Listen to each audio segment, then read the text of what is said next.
Good evening, everyone, and welcome to the responding to Prime Minister's questions for the, what day is it? 8th of the March. Okay, it was on the 7th. Okay. I may have fallen slightly behind. And this is a bit later than usual, but I was preoccupied reading up on stuff that I needed to look at for this. Before we get into this, though, and the whole point of it, I want to show you something, because this is something I've never encountered before. So as quite a number of you know, yesterday I put out a video on... And yes, David, there are a lot of them. I put out a video on a multitude of subjects. When I did, this evening, an hour before I did this, I got this. Now, this is the analytics page of my channel. Notice on my most recent video, the views are fantastic. All the views are. Ignore the stream at the bottom, it's stream, what do you expect? Lots of comments. It's the age-restricted part. Before being age-restricted, it had 5,200 views, which is something I don't get very often, but I'm quite proud of nonetheless. Not so happy to have to appeal the age-restricted add-on to my video. Just thought I'd moan about it for a second. I had been asked by a patron if this affected me financially. I have no idea, because this only happened an hour before I started, so in theory, the video was monetized for most of those views. In any case, doesn't matter.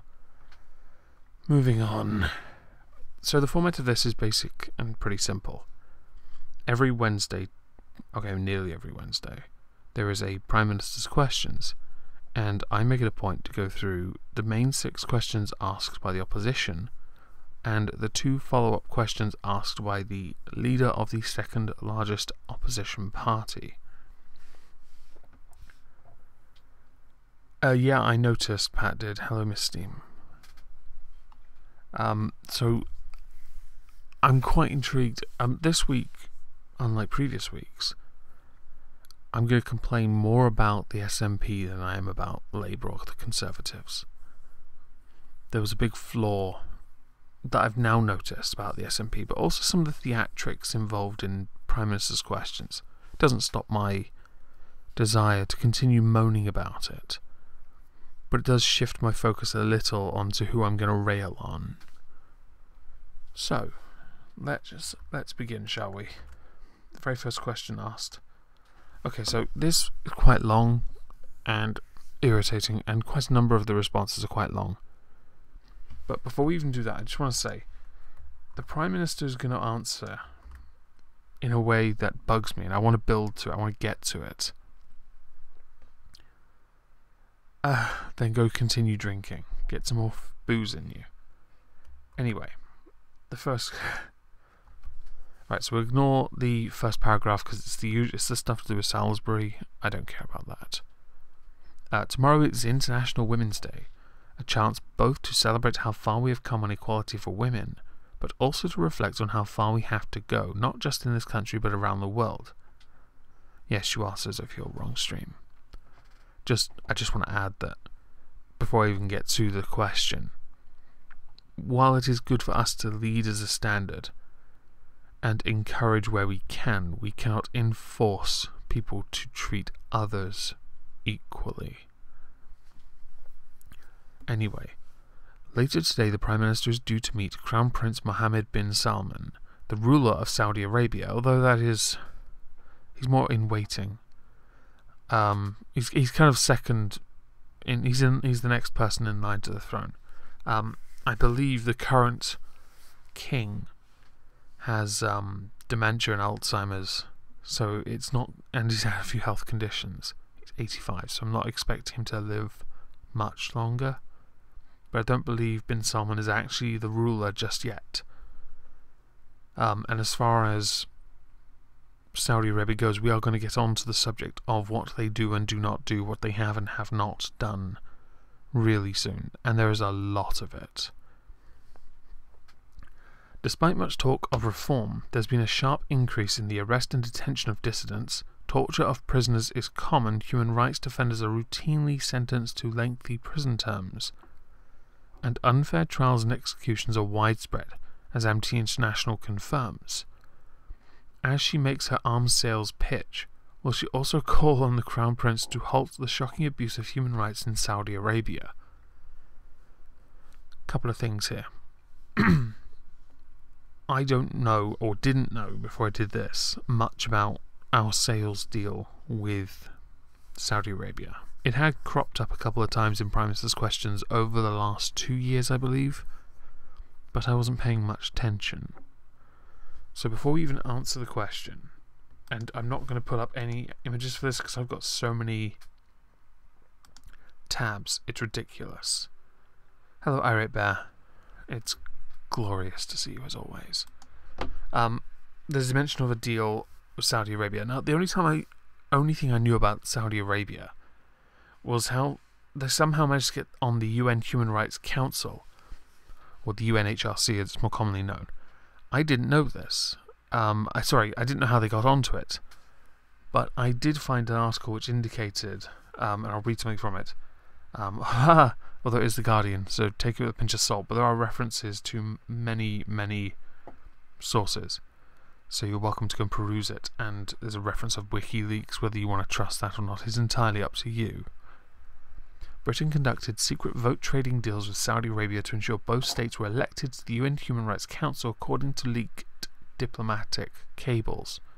The elevation of the Saudi kingdom as one of the UN's most influential bodies in 2013 prompted fresh international criticism of its human rights record. Its human rights record is abysmal. And there's a picture on this article of Cameron with, and I'm going to try and pronounce some of this. Let's have a look. Saudi Prince Khalid bin Faisal bin Abdulaziz. Oh, that's a long name. I'm just going to say now, Drunken Uncle's way of doing this by simply calling people or languages or places foreign is quite handy. This week, a new diplomatic rows erupted over a Shia activist who faces death by crucifixion after being convicted at the age of 17 for joining an anti-government demonstration. I'm not overly fond of Saudi Arabia's methods, because for me it's all barbaric.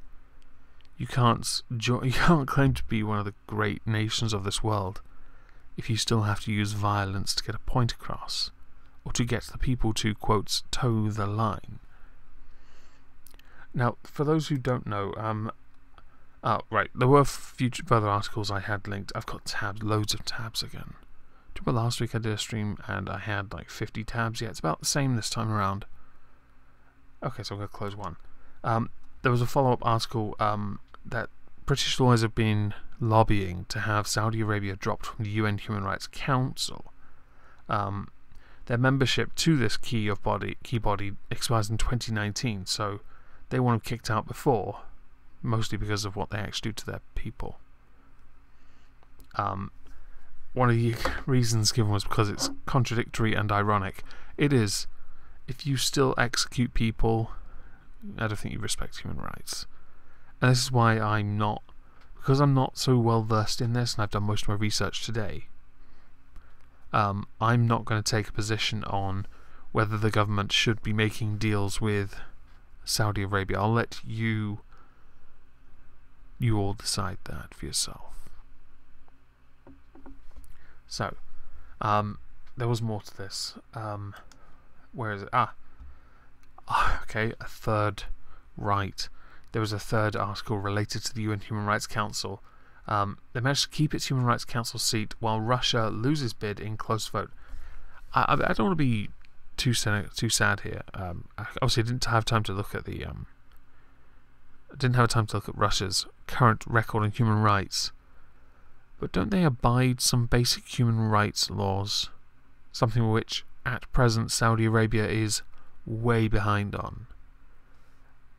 I know that Britain used Saudi Arabia to get on there as well. I get it. Play politics. And we obviously got a trade deal, which is great because we need those trade deals. And some will say, oh, we should just stay in the EU, then we don't have to deal with any of this.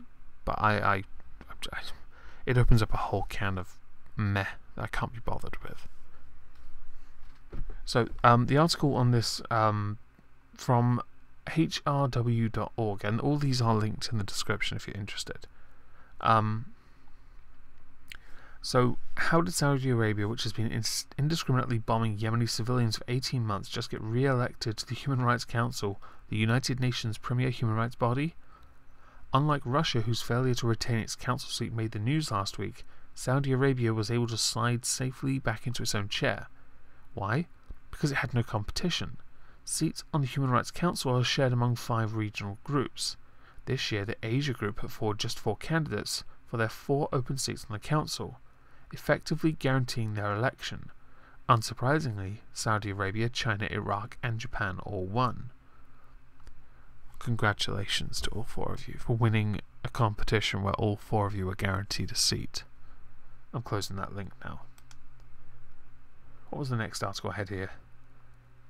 Oh, right. Okay, so now this is quite interesting. A long time ago before Christmas, a YouTuber by the name of Sarcastic Mr. Fox, fellow Brit, he informed me that someone he knew had this information. Now, the information at the time, there was very little to support it. The reason for that was because nobody was talking about it. But it had my interest, and it certainly came back into my head today. When talking about Saudi Arabia, there was an accusation levied last year that, and France said it a few weeks ago, that Lebanese Prime Minister Foreign, oh hang on, where is it? Says, whose president says they're being held hostage by Saudi Arabia, will visit France with his family in coming days. He's currently under some kind of they're saying he was forced to quit, that he was encouraged to when he took a family trip to or a trip to Riyadh, and made a televised statement abruptly resigning.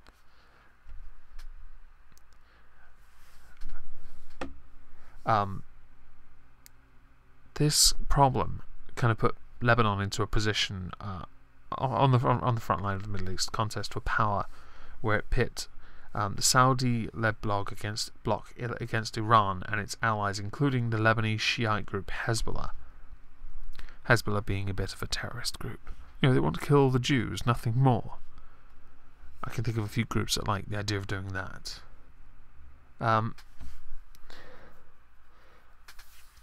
There is an invitation, I believe, that Macron, France president, has invited the foreign guy, along with the Crown Prince, Mohammed bin Salman, which is a lot easier to say. Invited foreign to France after speaking to him and Crown Prince. The Crown Prince is actually it's thought he's doing a lot of good work, and I think we're going to touch on that in a moment, because I can see about 7 tabs dedicated to this guy, and it's all relevant, and I want to talk about it. So, what's the first piece? Oh yes, right. It's about Mohammed bin Salman's political and economic changes. Okay, he has successfully lobbied for regulations restricting the powers of the religious police. That's great. Honestly, that actually is, because some of the shit they can do over there is scary. Prince Salman also established an entertainment authority, which is great because that brings in tourism. He also shared his idea for what he would call, what would be the version of green cards for non-Saudi foreigners, and he announced a project in 2017 to build one of the largest cultural, sports and entertainment cities in foreign southwest of Riyadh.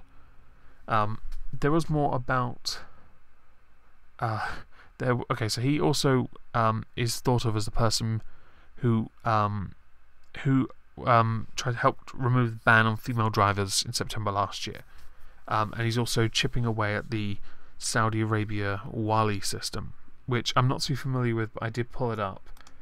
Wali is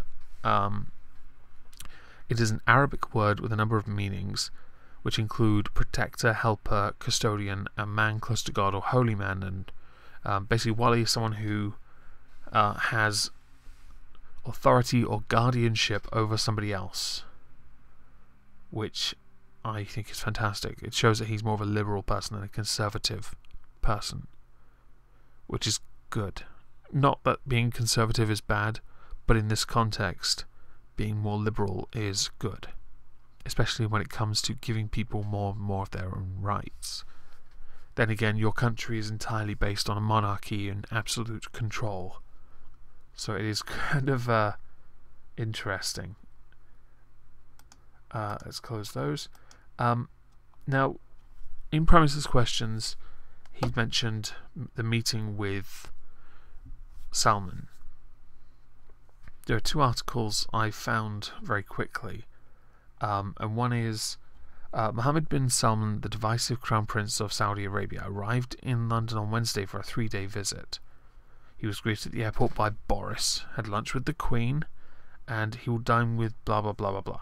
But the pomp and the red carpet notwithstanding, Mohammed's visit already has turned into a bitter PR battle between those who support the moves he is making for Saudi Arabia and those that call him a war criminal, which almost makes it sound like he can't win regardless.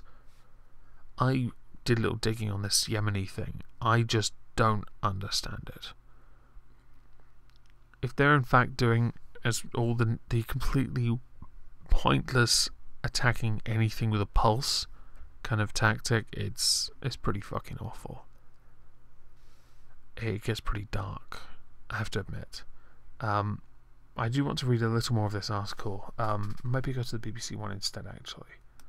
Oh yeah, right. So the PM raises human rights concerns in Saudi Crown Prince visit. Theresa May has raised concerns about human rights in Saudi Arabia during talks with the country's Crown Prince. Mohammed bin Salman has begun a 3-day state visit amid protests against his country's role in the war in Yemen.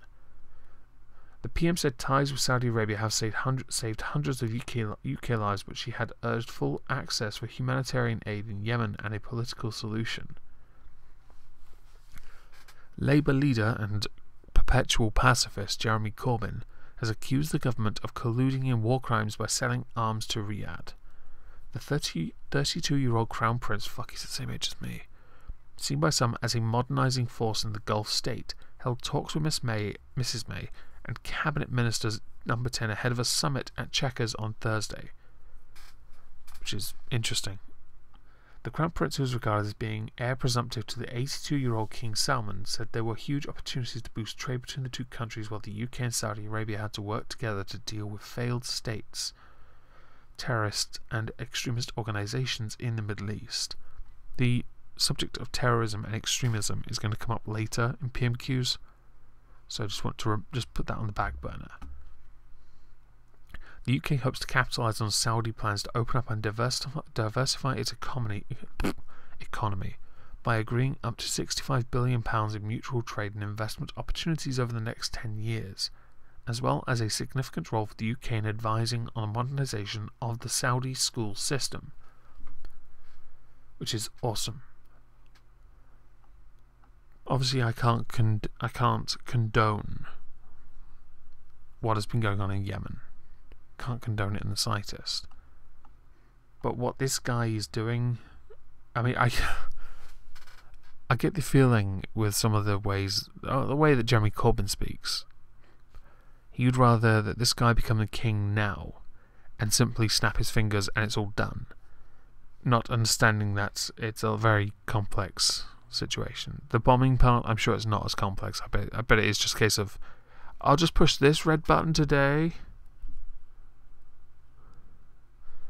Yeah, it's pretty fucking crappy, to be honest. Okay, let's close these tabs, shall we? Saudi Arabia led into... Oh, okay, there is and I know it's Wikipedia, but it's called the Saudi Arabian-led intervention in Yemen. There is also a mention of Yemeni civil war, which is why sounds a lot more complex. So I'm just going to read a little of the wiki. I don't really want to linger on it too much. So a military intervention was launched by Saudi Arabia in 2015, leading a coalition of 9 African and Middle East countries to influence the outcome of the Yemeni civil war in favor of the government of President Abdrabbuh Mansur Hadi, who, if I remember correctly, isn't he under house arrest in Riyadh? Yeah. Because if I remember correctly, he was ousted by some parties in his country and made to resign. He then rescinded the resignation by video and is kind of the president but isn't. It's really freaking stupid. That pretty much sums it all up, actually. So the civil war part would be between opposing factions within the government and not government. Other parties, other interests. So let's close those. Yeah, here we go. Right. Let us instead move on to the actual answer, because this is pretty funny. Well, cringy and funny. Okay. I thank the Right Honourable Gentleman for telling me that it is International Women's Day tomorrow or today. I think that is what is called mansplaining.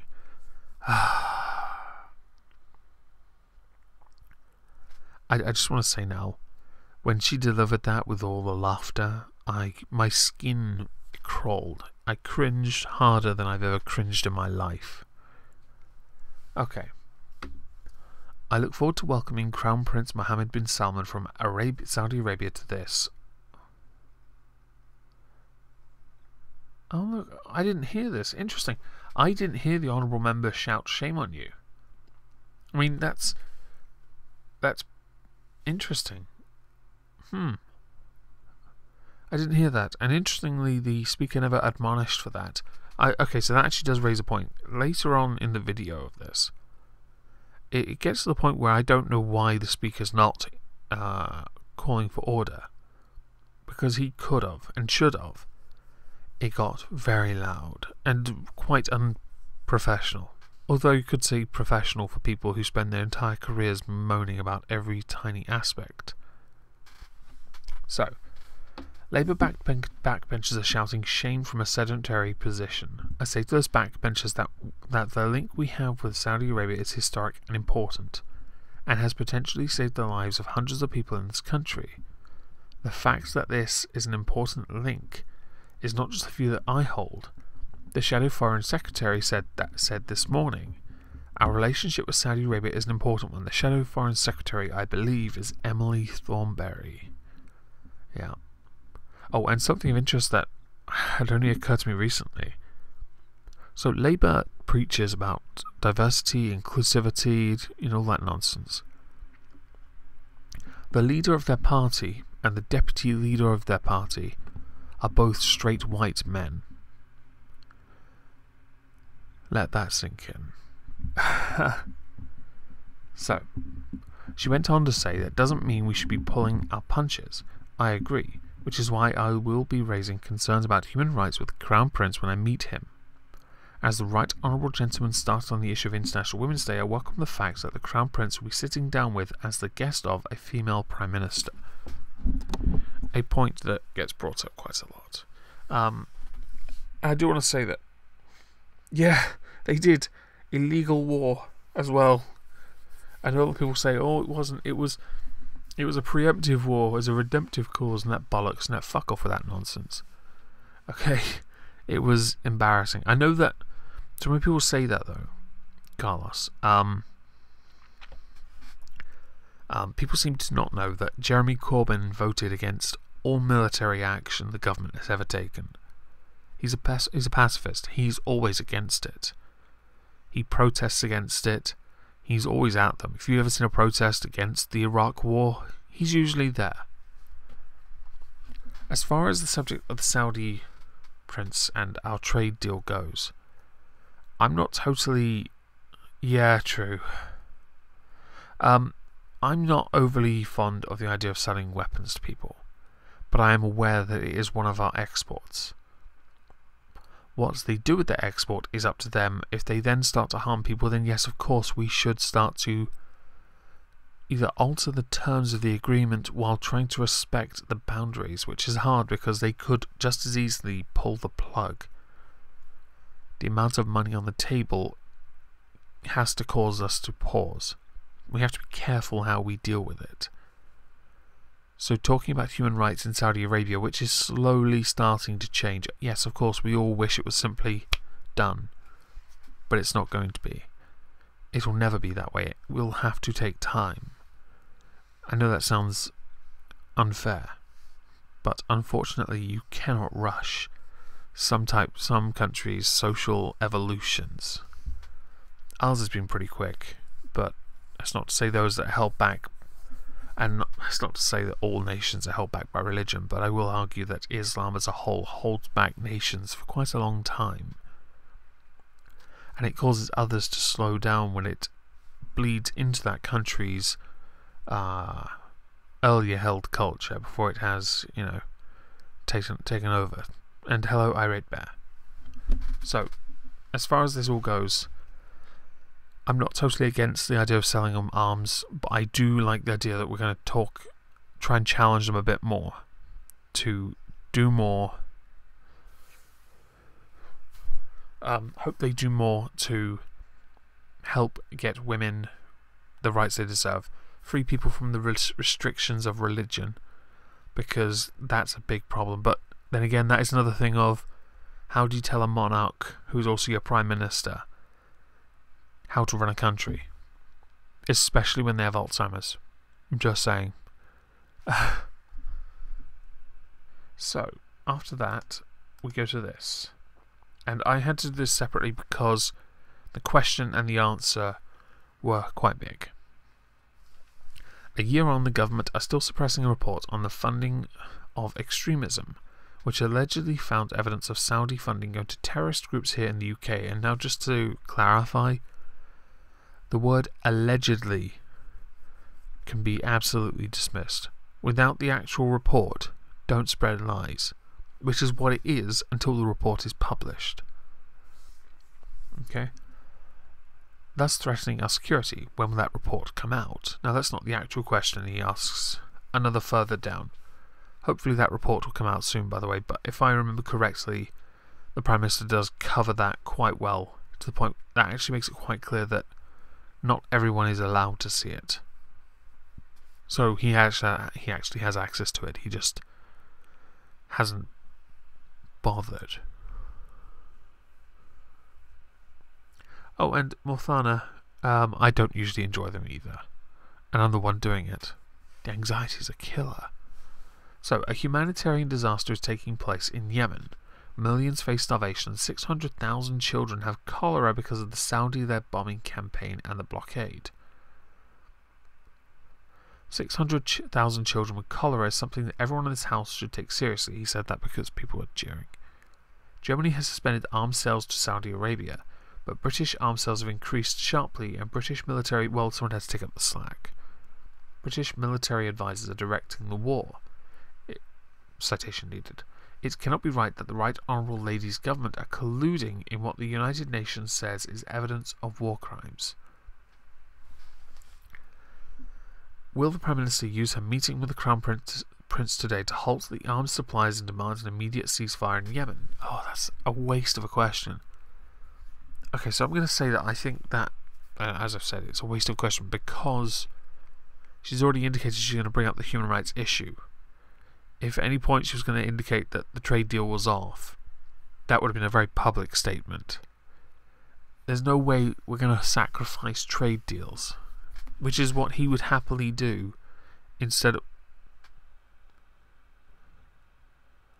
Interesting. So as far as I'm concerned, it's a bit of a... it's a real irritation. Just to confirm here. Cholera. Infectious disease called severe watery diarrhea can be led to dehydration and even death if untreated. See, in my head, I thought cholera was something else. Drinking water contaminated with a bacterium called Vibrio cholerae. Okay. Well, now I learnt something. That does... By the way, I do think this sucks. This absolutely sucks that so many people are suffering. if I could, I would honestly wish for it to stop. I would ask for it to stop, sorry.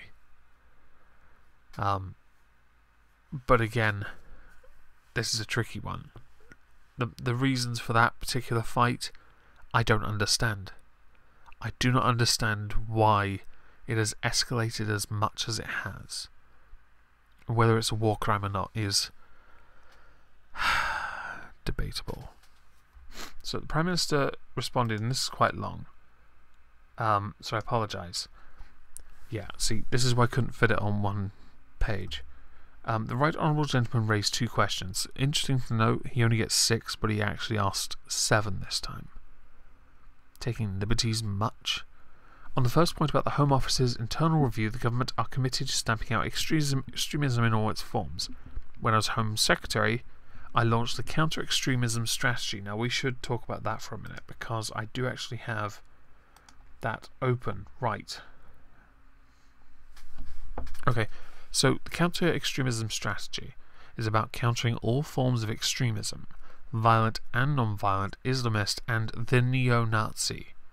It will improve our understanding of the causes and impacts of extremism and do more to, and there are 4 points, counter the extremist ideology, build a partnership with all those opposed to extremism, disrupt extremists, and build more cohesive communities. The strategy also explains how the government will work in partnership with everyone who wants to defeat extremism. This was published on October 19th, 2015. It is linked in the description. Feel free to peruse it at your leisure. I did. My view on it was quite simple. I do not believe it truly reflects or covers enough of the bases. I think it's gapped. I think it's pointless. I don't think it takes into account enough variables, and also doesn't do enough of a job to explain causes. So, yeah, Ken, the Saudi stuff is fucked, to be honest. Absolutely fucked. There was a second thing I pulled up on the counter-extremism strategy. No, it wasn't. It was the actual thing. I thought I'd just read, because I pulled the page up, a couple of paragraphs from the foreword written by the former Prime Minister David Cameron.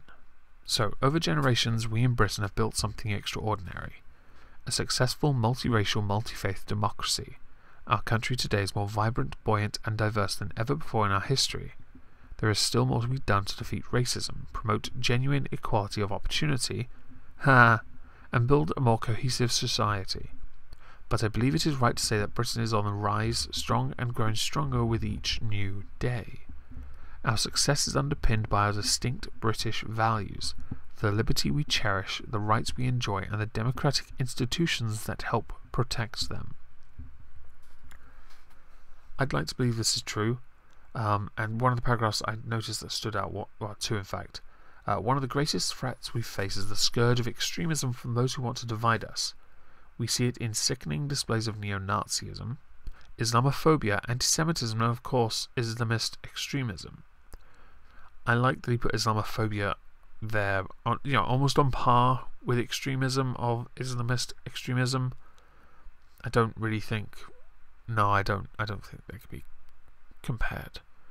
Also, Islamophobia is not a thing. You're not afraid of Islam, you're afraid of people who act in its name. That's not Islamophobia, that is terrified of the towel, I guess. The final paragraph I want to just read. The fight against Islamist extremism is, I believe, one of the great struggles of our generation. In responding to this poisonous ideology, we face a choice.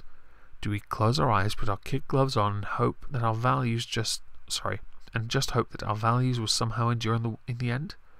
Or do we get out there and make the case for those values, defend them with all that we've got, and resolve to win the battle of ideas over again? Yeah, that's in the description. Feel free to read that at your leisure again. It's on the same page. Let's close those. Right.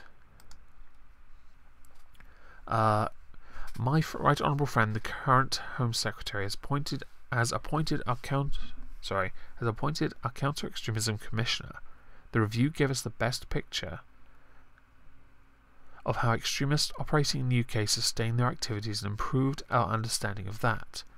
Its most important finding was that, contrary to popular perception, Islamist extremists draw most of their financial support from domestic rather than overseas sources. I understand that because of some of the personal content in the report, it has not been published. However, Privy Councillors have been invited to go to the Home Office to read the report.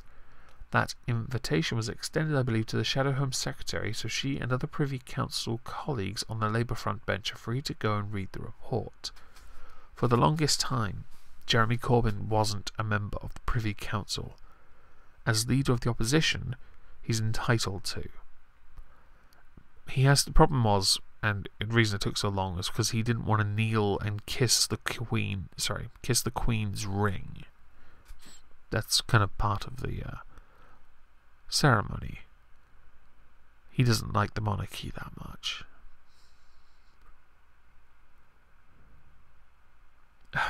So, you won't halt arms sales to anyone, because it's a lucrative business. Yeah, it is. It's also keeping people employed. Just imagine, right, that we'd stopped. You'd think Corbyn would celebrate, right? No. He'll then say, well, all these people have lost their jobs now because of you. It is a literal no-win situation for her. I understand because, right, yeah, the second issue that the Right Honourable Gentleman, which is also another reason, thing of interest, sorry.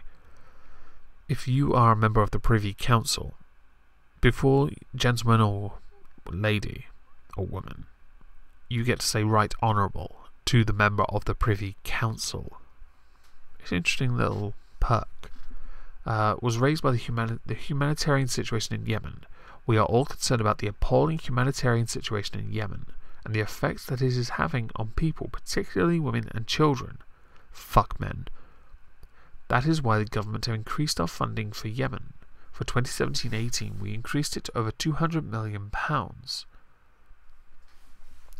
We are the third largest humanitarian donor to Yemen.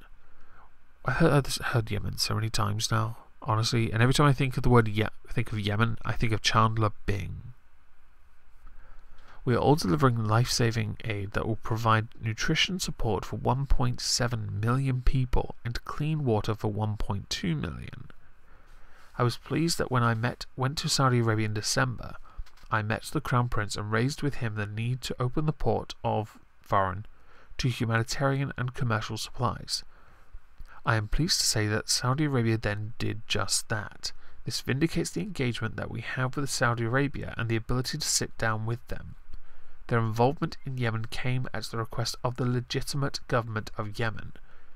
It is backed by the United Nations Security Council, and as such we support it.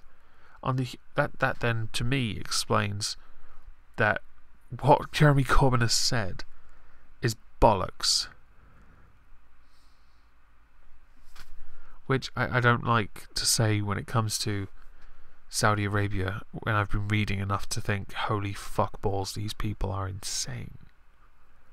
It is for all parties in the conflict to ensure that they allow humanitarian aid to get through to those who need it, and I hope it does. Just to add a little to this, £200 million for essentially 1.7 million people. Doesn't sound like a lot, but if you take that 200 million to Lidl, you're going to be able to feed about 500 million people for years. Just saying. The next question, I think, is also quite long. Yeah, it is. Oh, my head. I'm getting a migraine just looking at it. Of course, we all want all possible humanitarian aid to go to Yemen to help the people who are suffering.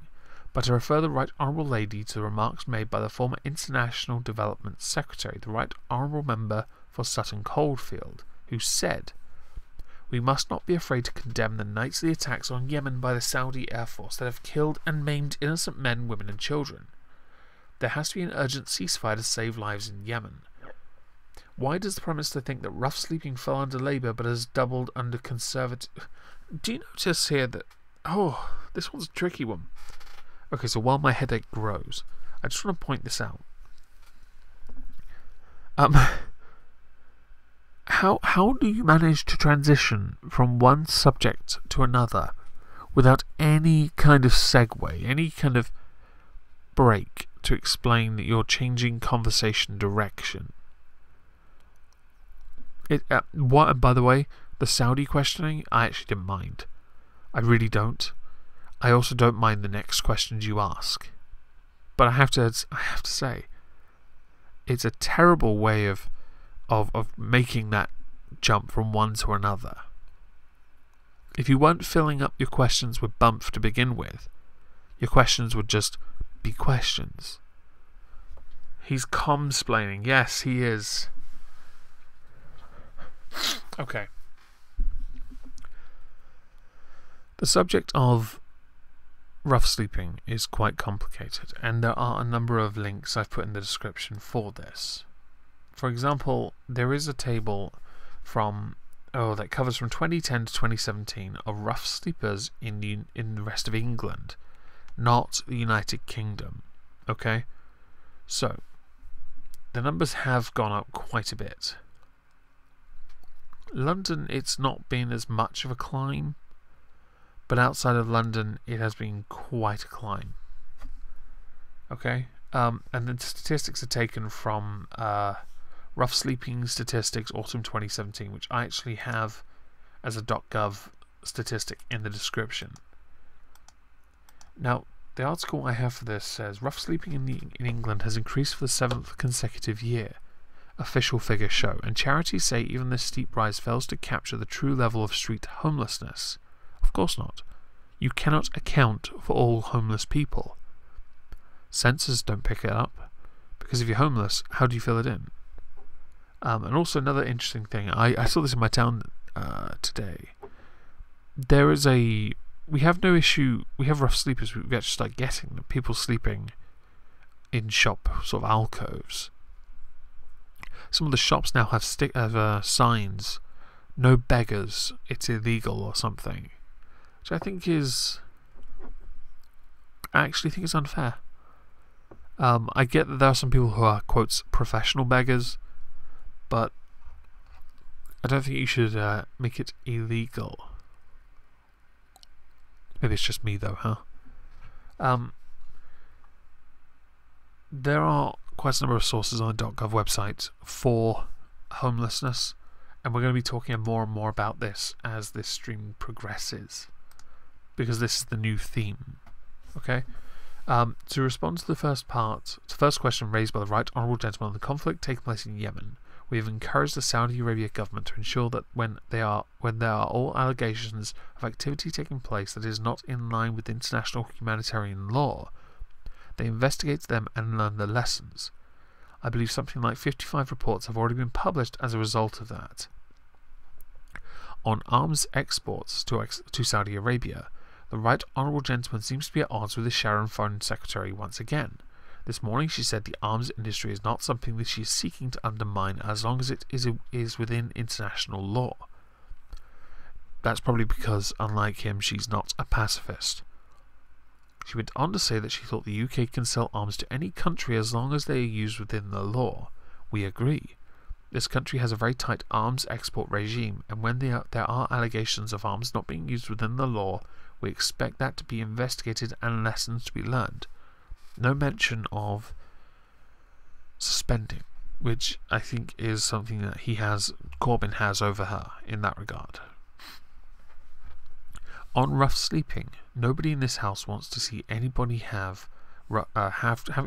see anybody having to sleep rough on the streets. That is why this government are putting in millions of pounds. Is putting in millions of pounds extra to deal with rough sleeping. It should be is, not are. It is why we are piloting the house-first approach in 3 of our major cities. We want to ensure not that just we deal with a situation when somebody is found sleeping rough, but that we prevent people from sleeping rough in the first place. The cause of this is interesting, and it certainly is worth discussing. And I have an anecdote. There's a guy in my town. He's got very long pink hair. He's quite old. Fantastic hair though. And he sleeps rough. But he's not homeless.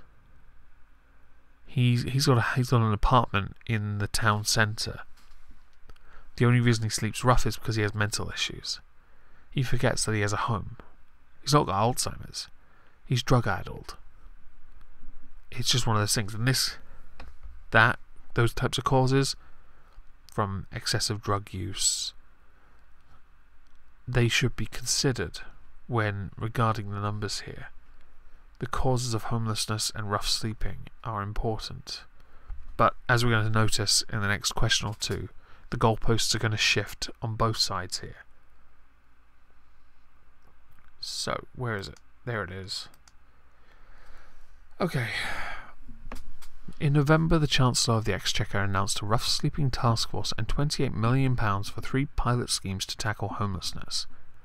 I understand that 4 months on, the task force has not met yet and not a penny has been spent on that programme. This is a homelessness crisis. Have you noticed now that the word crisis comes up for everything that Corbyn talks about? Everything is in crisis. Everything. Go back and watch previous PMQ streams I've done. He's done it on the EU. He's done it on the NHS. He's done it on education. He will do it on anything. He'll say the carpet on the floor is in crisis. He really will. He devalues the word. This is a homelessness. Excuse me. There is a homelessness crisis in this country. Rough sleeping has doubled since 2010. Does the Prime Minister not think it is a little unambiguous? Sorry. It is a little unambitious to say that we are going to tackle rough sleeping by 2027. Now, I want to now state one quite obvious fact. Rough sleeping, yes, has doubled. And maybe you could attribute that to austerity. Or perhaps we could attribute it to taking responsibility for our actions, recklessness or inaction for the 13 years that Labour were in government. And I don't like blaming the past. But we had to introduce austerity. We had to. We had no choice.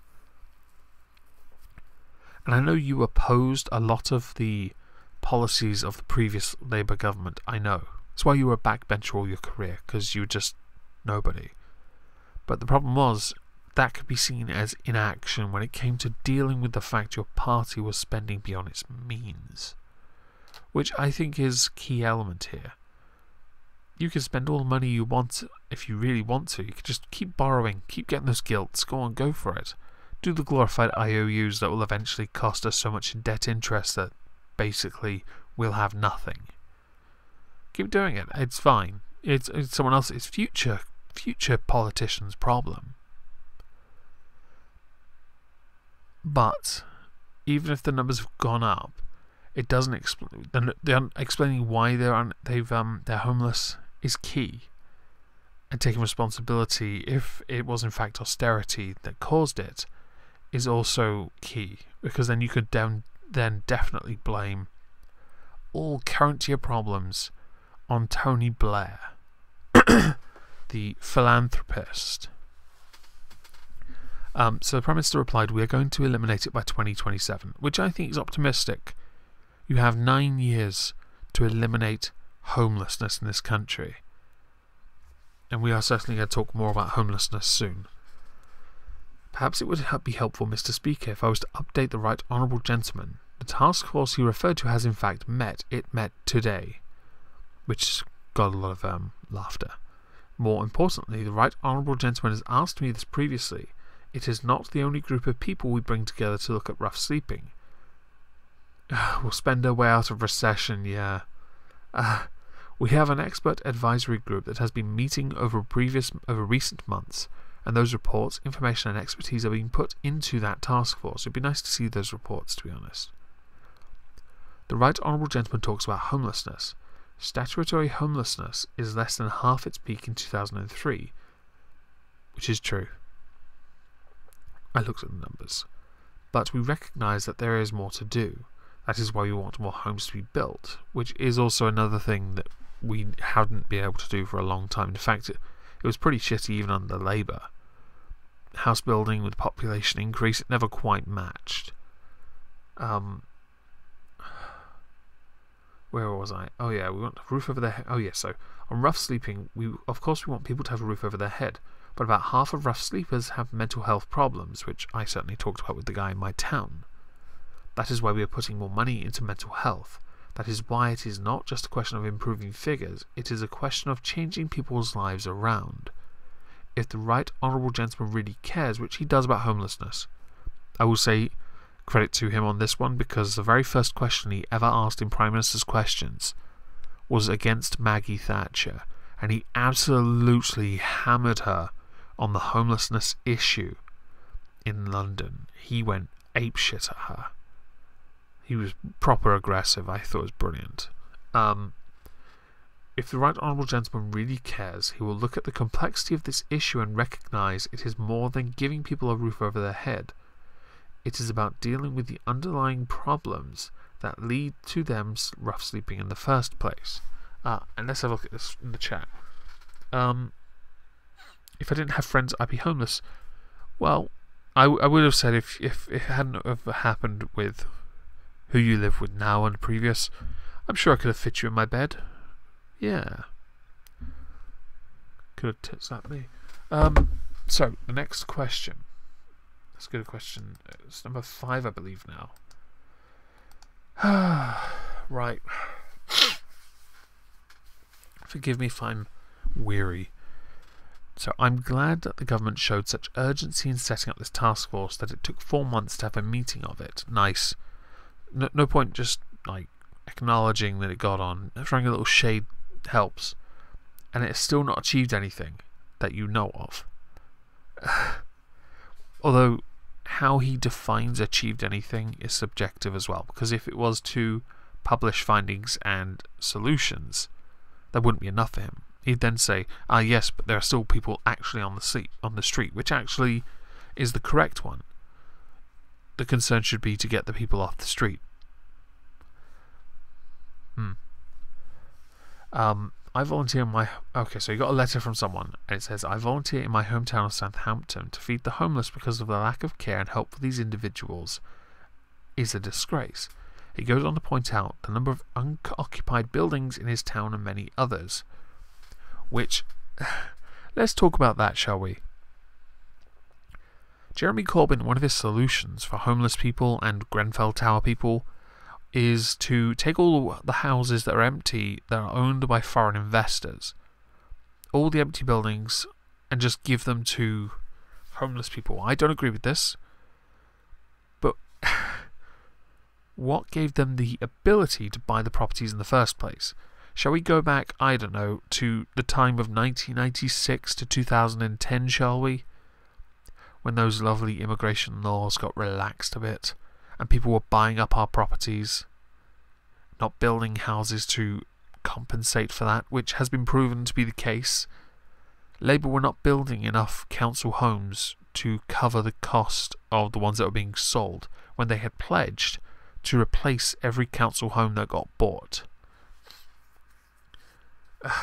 So I'm just saying, you probably don't really want to go down that path.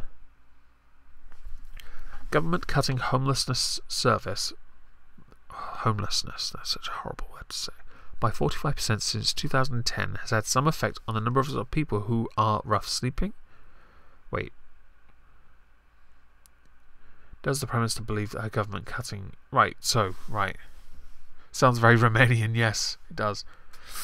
If the right honourable gentleman thinks that the only way issues are resolved is by bringing people together at a meeting, I have to tell him that is not the... Do you not think that answer, coupled with previous statements from Corbyn, just makes it sound like both of them are fucking idiots? Right. The way to deal with these issues is to actually get out there on the ground and do something about it, right? Which is why it took 4 months for a group to come up with stuff, right? That's why we are funding 48 projects to help rough sleepers into emergency accommodation and to overcome issues like mental ill health and substance abuse. It is why councils around the country during the severe weather have been ensuring that they provide accommodation for people who are sleeping on the streets, but also dealing with the underlying issues that lead to somebody sleeping on the streets. It is why we are ensuring that we are implementing housing first in a number of regions to put entrenched rough sleepers into accommodation as a first step to rebuilding their lives. Sounds promising, right? Yeah. This is not about figures, it's about people, which I think is also important. That the numbers aren't great, but you've got to not treat it as a bulk number. You need to treat it individually. Means assess it. It's how I always wish that they did it with council tax. Means assessed, but that's a whole different argument for a different day. Homes in this country of people, blah blah blah. Yeah. Nonsense, really. The rest of it's just drivel to shove it in his face. So, I think this is the second to last question he has. Yeah, he's got one more question after this. I do not think that would I do not think any of that would come as much comfort to the rough sleepers I meet who are begging every day just to find money to get into a night shelter. The Conservative chair of the local government association, Lord Porter, warned that councils are beyond the point where hang on. Oh, sorry, yeah, here we go. That quote is poorly done, if you noticed.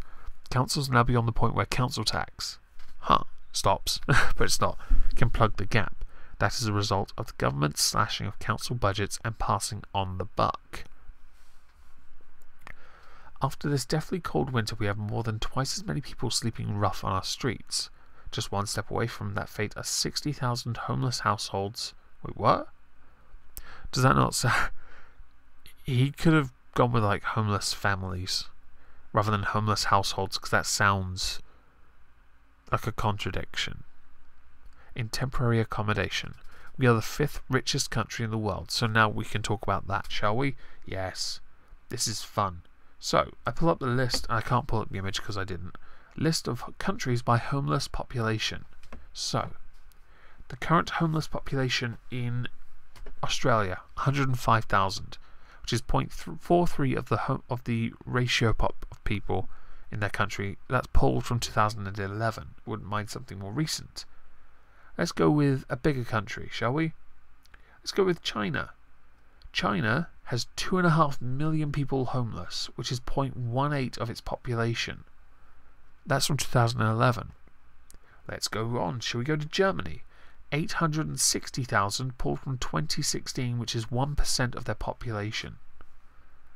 Right? Interesting to note, though, of that 860,000, 440,000 were refugees. Quotes, refugees. Okay? Let's continue with this, shall we? Because this gets better. Japan, my favourite one. Japan, and the data is from 2015, has a population homeless number of 6,235, which is 0.005 of its population. That's a lot of people are homeless, and obviously still unacceptable, but it's brilliant. One of the biggest economies in the world as well. Let's carry on though, because I love this. Right? You got Uganda. 500,000 knuckles, which is 1.43% of their population from 2014. Ukraine from 2015, 2.35% of their population, which is 1 million people. United Kingdom from 2016, 307,000. Unacceptable, of course. Okay? 0.46 of their population. United States, 554,000. Venezuela, and this is the one we're finishing it with, shall we? This one made me chuckle. Venezuela, the data's pulled from 2012. 6.68% of their population are homeless. 2 million people from 2012. I can't imagine that number is any better since then. Yes, the homeless people know their way, brother. If they don't, you spit on them. Yes. And with that, all my tabs are gone. Even better. Look at that. Oh, it's so good to only see one tab. Okay. So, where was I? Oh yeah, one step away from right. The growing number of people on our streets is a mark of national shame. Of course it is. With fewer social homes being built, less support for the homeless, and a task force that is barely met, just how does the Prime Minister propose to tackle the homelessness crisis? I have one thing I want to point out. Okay, yes, they barely met, but they had already been working in the background before then. They didn't have to meet to work together. Okay. The social home thing isn't entirely true. Labour were worse for this in the past. And in fact, yeah, that's going to come up again in a moment. But as far as the social home thing goes, in the most recent budget, I believe Philip Hammond indicated more homes will be built. In fact, the very first question of the session was a reference to an additional, I think it was 1,500 homes being built somewhere in the southwest, which is a start. In the region, I believe the constituency of the politician who asked the first question, which we didn't touch on. But it does get touched on a few more times in PMQs with other people talking about the fact more homes are being built in their areas, because that money was pledged. Right. We propose to deal with homelessness and the issue of people who are not homeless but want to be able to have a home of their own by building more homes in this country. We propose to deal with it, as I said earlier this week, by ensuring that tenants get a fairer deal than when they rent in this country. Interesting to note, a guy I know locally just moved and he was in a council house or flat, but he couldn't get a council home. His wife, the kids, so he had to go private. The rent went from about $330 a month to $850. This government, any government, should do more to clamp down on that kind of bollocks, because honestly, that is an insult. Nobody should be forced to spend what would end up being essentially their entire pay packet for the month on rent because some twat mortgaged the house and wants to milk the customer. Right, but I have to say that more council houses have been built under this Conservative government than were built in 13 years under Labour, which is true.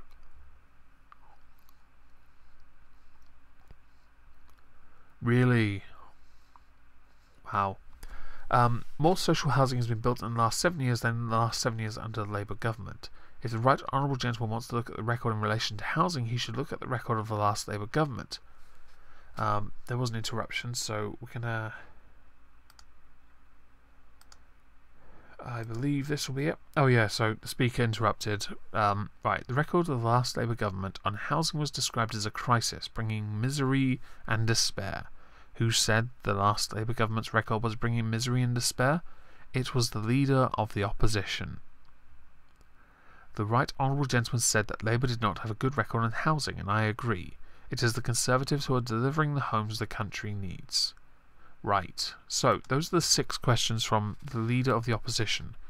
They're not that bad, but quite frankly, he didn't make her squirm enough, and I all agree. I agree with Skog. Kick V. Kick him. Kick him in the balls. Kick him in the tiny Romanian balls. They're probably like gypsy bells. Yes, so no, do not lick V. No, don't do that. These questions from the SNP sparked a few thoughts in my head. And the first thought was, holy shit, you really are petty-minded. Followed up with, holy shit, you really are a pathetic, super duper uber pathetic, mega pathetic party. Because all you're doing is asking about stuff in your own country's interests. This is the UK Parliament, not the Scottish one. If you want to talk about Scottish issues, but only that, then you're really not going to go far in your politics. And maybe that's the point. Maybe you don't want to. But in my mind, your questions were utterly worthless this week. I loved you when you said that's pathetic to the Prime Minister. That, to me, you really put her on the spot. I'm just saying. But this is bollocks. So, on February 6th, the Royal Bank of Scotland announced that 10 branches earmarked for closure were to be given a reprieve, subject to review at the end of the year. Will the Prime Minister join me in calling for RBS to do what it can to encourage people to open accounts and make sure these branches are sustainable? I don't agree with this at all. First of all, if the banks don't see a point in keeping them open, then they don't. There were other facilities offered and it wasn't enough. Instead, you pushed for this bollocks on keeping banks open. Customers have switched. Hell, I switch. I use and have been using my phone. I bank off the NatWest app on my phone. And I think a credit card app I use on my phone as well, but I rarely use that credit card. I mean, I used it yesterday to buy steak for dinner, but that's only because I didn't get paid on time. The steak was good though, just saying. So the Prime Minister's answer is pretty much, well, the part that I want to mention here, it is up to the customers to decide what banking arrangements suit them. Yes. This is it. Simply put, that is it. So I don't really see the point. And this question to me is utterly worthless. I mean, can you think of so many subjects? Hell, considering the constant complaints from the SNP about humanitarian aid in other countries like Syria, talking about cultural enrichment, I think he could have done a better job railing, hammering May than Corbyn. So his follow-on, I remind the Prime Minister that we own the RBS and that she ought to, it doesn't mean we hold any kind of sway with them. It doesn't mean we tell them how to run their business. That she ought to be holding the company to account. I had a phone call from a constituent of mine, an Angus Sutherland doxed, who phoned the RBS yesterday wanting to open accounts for himself and his family, rather than opening them in the local branch in Kyle. Fuck you, Kyle, you stinky, snivelling Jew. Which is one of those earmarked for reprieve. He was told to approach a branch elsewhere. It is outrageous that RBS is undermining the ability of these branches to stay open. Will she finally call in Chief Executive Ross McEwen and tell him that his behaviour must end? So, yeah, credit card steak. I paid that straight away once I got paid today, actually. So I don't owe any money to my credit card. I'm not that kind of guy. I don't like using it. It's just that nice little thing I have there to pay for steak, mostly. And some Warhammer. Yeah. The answer, here we go. The Right Honourable Gentleman has raised these questions before. I would have thought, given his background to business, that he would understand that these decisions are taken by commercial organisations and is not for the government to tell people what sort of accounts to have or in which branches to open them. There you go. And there is mention here of an agreement with the post office to provide additional ability for people to use services through the post office. But apparently that wasn't good enough. I mean, it's not like people go to post offices much these days unless it's some massive parcels. Although I really should call mine. I was expecting a parcel last Monday and I still haven't got it. Yeah, my credit score's not very good though. I've suffered because of self-employment and people not paying me on time. YouTube to an extent kind of helps, and certainly through the support I've received from a lot of lovely people certainly makes things easier. So that is done for the day. Get rid of that. There we go. This Prime Minister's questions, as far as I was concerned, was nowhere near as cringy, although the mansplaining bit was pretty bad. It was a lot more challenging to talk about because I had to do a lot more research on Saudi Arabia. I hope it was somewhat interesting for all of you because I quite enjoyed all the reading I had to do for this. It certainly made a well, it was either that or play 7 Days to Die all day, which I think would have probably exacerbated the migraine I have.